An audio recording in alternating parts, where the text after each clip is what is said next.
Often, we kill our life or kill the opportunity to live well because we are not able to read correctly what time is asking of us. Because that's how it is. Everyday time will ask us for something.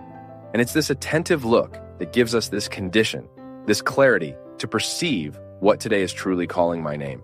What is it today that is truly calling for me? What is the reality today that is unavoidable? My people, sometimes we are so negligent in perceiving this that sometimes we waste a month, a year, 10, 20, putting our effort into a reality that wasn't meant for that moment. And that's why it's so interesting for us to develop the ability to say no and to say yes.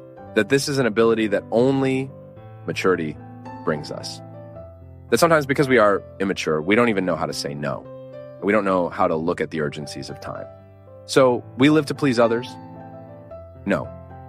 Before pleasing others, you need to perceive what life is asking of you. That not always what you can do to please the other is in line with what life is asking of you. Even for us to grow, we have to have the courage to cut many things. Sacred scripture says, a time to kill, a time to give birth. Everything depends on the keen perception that we need to have to look at the present moment and discover what truly deserves our effort.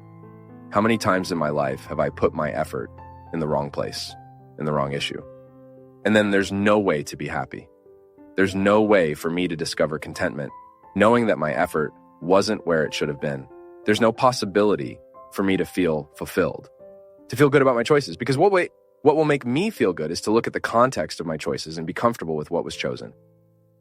It's interesting because sometimes our way of living even deprives us of this perception. We are very strange to ourselves. Not strange with others. No, it's strange to ourselves. Strangers to ourselves. The body needs the soul. Yes, I need sustenance for my life. I need to give meaning to my matter. I need to put soul into everything that I am. Even in the house where I live, and life has taught me that the house is not a conglomerate of walls. The house is a feeling that occurs to me. It's not just a material construction, no. When I enter within those walls that I built with my work, there I identify the soul that sustains me. It's a feeling that occurs to me. I'm sure we all experience this. When we open the door of the house, when we enter, it's a good feeling that occurs to us. That's soul. It's when matter is full of meanings. It's when we start to attribute a meaning that goes beyond the walls, the furniture, the roof, the siding, the garden, the front gate. It's a feeling that occurs to us. And it's interesting that the quality of our life depends on and is intimately linked to our ability to infuse soul into things. I'm not talking about that soul, the deepest meaning of our life, that spiritual dimension that connects me with eternity. No. I'm talking about everything that lives and makes sense to matter, brings meaning to what is material. So we use the term soul improperly to realize that my objects are permeated by a meaning that goes beyond matter. As Rubem Alves used to say, there are things that are more than things. They are things that remind us. That is, they become a sacramental. Just as I bring a souvenir from the trip, that is for me just a sacramental of something that was good, that was lived, that was experienced, that made me feel good.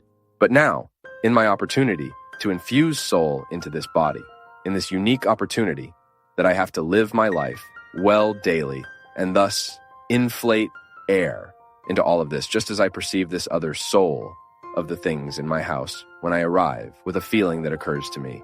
Living well, bringing me the awareness that today, when I observe the urgencies of my life and I put my effort into these urgencies, I am infusing soul into my body. Oh, Father, this separatist view doesn't match with Christian theology. I know. This is just didactic. This separation is only didactic. It all works together. Body and soul are, although distinct realities, they work together. It's unity. We proclaim the unity of all this. Now, when I perceive, when I identify that I am not doing, that I am not making an effort to live well, I am indeed weakening the resources of my soul, which are precisely to help me live well the life of the body itself. They work together, my people, and we often neglect the observance of time.